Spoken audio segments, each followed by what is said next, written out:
ont fait semblant de pas parler de ce qui se passe dans la vraie vie. Là en fait je suis un peu affligée pardon, de l'actualité en fait, genre depuis hier.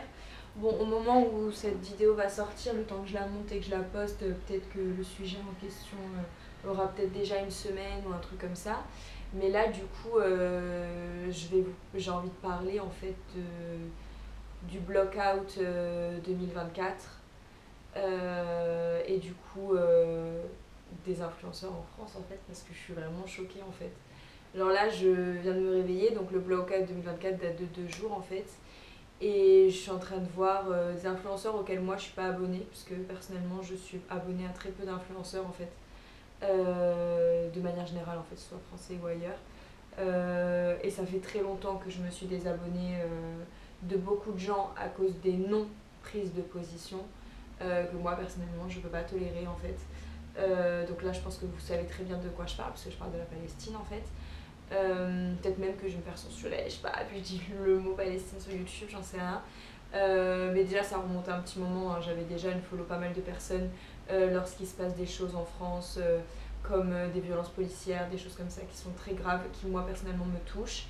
Et que je vois que les gens en parlent pas ou prennent le parti de la police, qui sont des choses que personnellement je peux pas tolérer. Personnellement, ma chaîne YouTube, c'est clairement pas un contenu lisse et c'est pas ce que j'ai envie de faire. Donc, et moi, c'est pas les gens que j'ai envie de suivre non plus. Parce qu'en fait, je sais pas, je comprends pas en fait le truc de en mode t'es influenceur, ça y est, t'es plus une personne qui réfléchit, t'es plus une personne qui pense, t'es plus une personne qui a des opinions. Et même ce truc de neutralité, de apolitique, pour moi, c'est déjà prendre parti en fait. Être neutre, c'est prendre parti. Moi, pour moi, si t'es neutre, t'es du côté de l'oppresseur et j'ai pas peur de ce que je dis. Pour moi, c'est réel, tu vois. Et du coup, pour en revenir ouais, au Blockout 2024, en fait, je suis choquée des influenceurs qui font des stories en mettant des liens. Je vais taire les noms, mais vous savez très bien de qui je parle en fait. Qui mettent des stories où ils partagent des cagnottes alors qu'ils sont muets depuis 8 mois. Et encore, je parle de 8 mois. Si on prend uniquement en compte que c'est quelque chose qui dure depuis le 7 octobre, alors qu'on sait très bien, vous et moi, que ça dure depuis 75 ans. Voilà. Mais on peut plus faire la sourde oreille et on peut plus faire les aveugles depuis le 7 octobre, tu vois. Et en fait, je me dis que c'est tellement lunaire et je me dis, mais quel niveau de non-honte en fait il faut pour fermer sa gueule pendant 8 mois et mettre une putain de story, genre d'une cagnotte comme ça, parce qu'on a peur pour son portefeuille en fait, parce qu'on a peur de se faire unfollow et parce que peut-être même déjà il y a déjà un impact, parce que le Blockout 2024 est en place depuis 3 jours là, à peu près 3-4 jours en fait, depuis le Met Gala. Et là actuellement, à l'heure où moi je vous filme cette vidéo, on est le 12 mai, on est le dimanche 12 mai. Donc du coup moi la story je l'ai pas vue, enfin je l'ai vue parce que je suis allée la voir, mais en soi je ne suis pas abonnée à cette personne. Là je vise une personne très particulière, je pense que vous l'avez compris, mais en soi ça vaut pour tout le monde.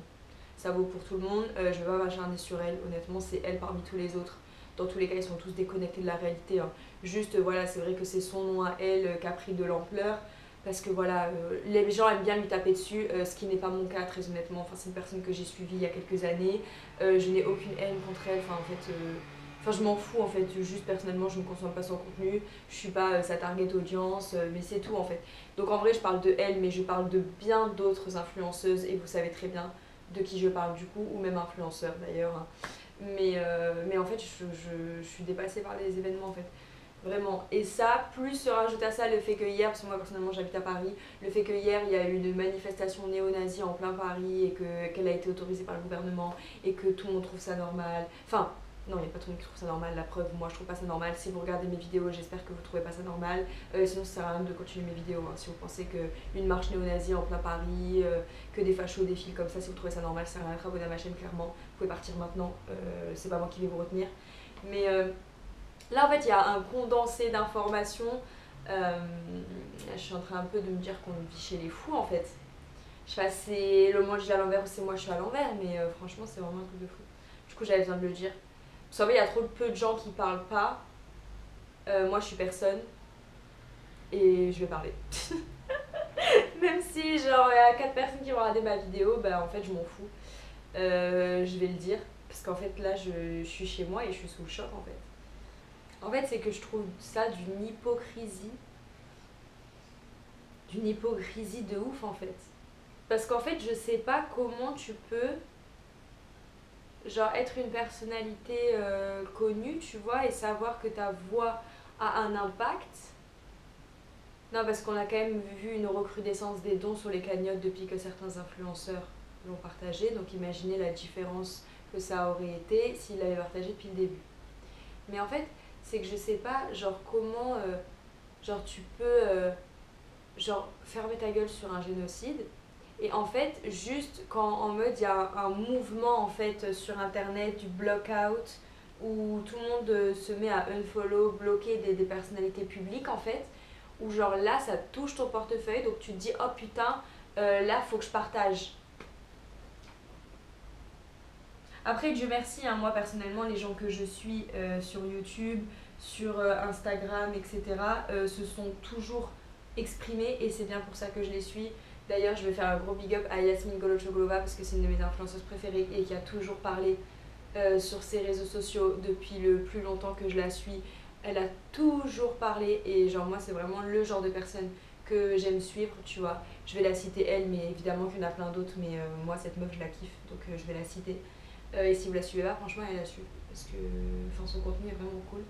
Mais vraiment genre là je suis choquée en fait. Parce que vraiment je trouve à ce stade vaut mieux fermer sa gueule en fait. Genre tu sais, vraiment si t'es resté dans le silence pendant des mois et tout, et genre là, en mode vu que ça te menace ton portefeuille, d'avoir moins de partenariats, etc. et de perdre des abonnés, tu parles, honnêtement, autant rester muette quoi. Ou muet, enfin, ça dépend, tu vois. Mais autant rester muet quoi à ce stade. Parce qu'en fait là, c'est juste la honte. Genre c'est juste... Bah après vas-y, dans tous les cas, l'argent pour Gaza il est récolté, hein, donc j'ai envie de te dire tant mieux, tu vois. Genre en vrai, peu importe de là où l'argent vient, s'il aide les gens, tu vois, en vrai. Mais moi personnellement, si j'étais une personnalité, je sais pas, connue et tout, et que j'avais fermé ma gueule pour mon propre honneur, j'aurais continué de fermer ma gueule. Hein. Parce que franchement... Bon, sinon ça va vous? Hormis le fait que j'ai la boco et que je pars, je sais pas où vous posez. Là, ça me paraît bien. Ça me paraît bien. Je vais me faire à manger, j'ai super faim. Au petit-déj, j'ai juste mangé une banane.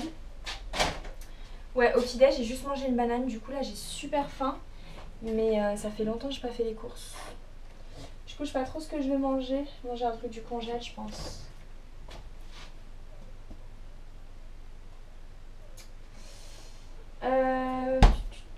En sachant que là, j'ai mes règles. Du coup, j'ai faim. Mais vous savez, c'est vraiment la faim, quoi. Ouais.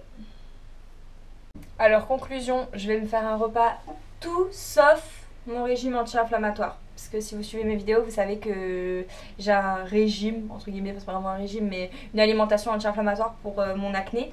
Et là, en ce moment, j'ai mes règles. Donc, je devrais... Mais là, j'ai pas de légumes, j'ai rien à faire à manger chez moi. Donc, je vais manger de la merde, attendez. Je vais manger un cordon bleu, s'il vous plaît. En fait, la dernière fois, j'ai acheté des cordons bleus, donc c'est un paquet de 2, tu connais. Mais en fait, ça faisait 1 an et demi que j'avais pas mangé de cordon bleu, mais même 2 ans, enfin, ça faisait une éternité. Genre, en vrai, j'aime plus ça, tu vois. Mais là, j'ai eu une envie soudaine. Mais tu sais, l'envie de zinzin, t'es dans ton lit, t'as trop envie de manger un truc, tu sais pas pourquoi. Bah, moi, c'était le cordon bleu. Genre, j'étais là, cordon bleu en fait. Genre, gastronomie française. Du coup, je suis allée m'acheter des cordons bleus, du coup, il m'en reste un. Et je vais me le faire avec un gratin de pommes de terre que j'avais cuisiné et que je m'étais congelé. Ça, c'est vraiment mes trucs quand j'ai la flemme de faire à manger. Avoir des petits trucs congelés dans le congé. Non, mais en plus, que de la merde. Hein. Vraiment, je mange que de la merde. Et hier soir, avec ma coloc, on a mangé quick, genre. En plus, truc de ouf. En mode, on a mangé quick. Enfin, c'est ma coloc qui a commandé en fait. Parce que moi, hier, j'étais à un concert. J'étais au concert de Les Ram. C'était trop bien. J'aime trop ce rappeur. J'étais à son Olympia, du coup, c'était trop cool. Mais bref, c'était pas ça le sujet. Du coup, j'étais en concert, genre, et bref, ma coloc, elle se commande quick, lambda, quoi. Et en mode, ils sont trop bêtes de commandes. Sauf qu'en fait, elle a eu une commande familiale. En mode, vraiment, il y avait 4 menus, je crois, un truc comme ça. Du coup, quand je suis rentrée, j'ai mangé le reste de quick. Donc, j'ai mangé le reste de quick. Aujourd'hui, je mange un cordon bleu. Tout en sachant qu'en ce moment, je suis un peu en pic d'acné. Je pense que vous l'avez vu. Du coup, c'est pas la bonne idée, mais bon. Faut se faire plaisir dans la vie. Puis de toute façon, très honnêtement, j'ai pas d'argent pour faire des courses. Donc dans tous les cas, on va manger ce qu'il y a déjà à la maison. Tout simplement. Et là, ce qu'il y a à la maison, bah, du coup, c'est de la merde. C'est pas grave, ça arrive des fois, des petits écarts.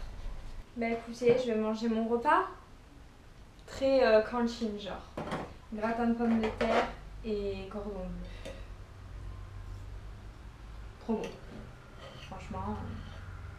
Du coup, je me suis habillée en 2 spi pour aller au Franprix, parce que là on est dimanche. Pour aller au Franprix en bas de chez moi, parce que c'est le seul truc d'ouvert.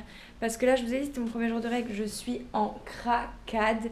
Genre là, si je mange pas quelque chose de sucré au chocolat, je vais devenir folle. Et j'ai absolument pas ça chez moi. Donc là, il faut que j'aille me réapprovisionner en gâteau. Parce que sinon, je vais devenir folle. Là, faut que je mange des gâteaux. Faut que je mange des gâteaux. Je suis refaite, j'ai trouvé exactement ce que j'étais venue chercher. Vraiment, je voulais ces gâteaux. Parce que là, il est dimanche 19h30. J'avais pas beaucoup d'espoir de trouver. Mais il y avait au Franprix, je suis trop contente. En même temps, je me suis pris une bouteille d'Ice Tea. Et ceux-là, là, les Ice Tea Green, ils sont incroyables. Genre, c'est archi rare que je bois des boissons. En vrai, je bois que de l'eau. Mais là, vas-y, genre. En fait, là, j'ai mes règles, je m'en fous là. Mais je vais aller me démaquiller. Parce qu'en fait, là, je suis encore maquillée. Parce que bah, tout à l'heure, je me suis maquillée. Enfin, vous l'avez vu. Parce que déjà, aujourd'hui, j'ai filmé une vidéo face cam, comme je vous ai dit. Et en fait, ce soir, je devais sortir. Sauf que déjà, en fait, là, tout à l'heure, il y a eu un orage de ouf. Et je pense qu'il va repleuvoir ce soir. Donc, ça me donne la flemme. Et dans tous les cas, j'ai la flemme. Franchement, j'ai des crampes au ventre. C'est abusé. Donc là, je vais aller me démaquiller, prendre ma douche. Et ensuite, je vais me mettre dans mon lit. Je vais bouffer mes napolitains en buvant mon iced tea. Et en regardant des vidéos sur YouTube ou quoi que ce soit d'autre. Mais voilà le programme.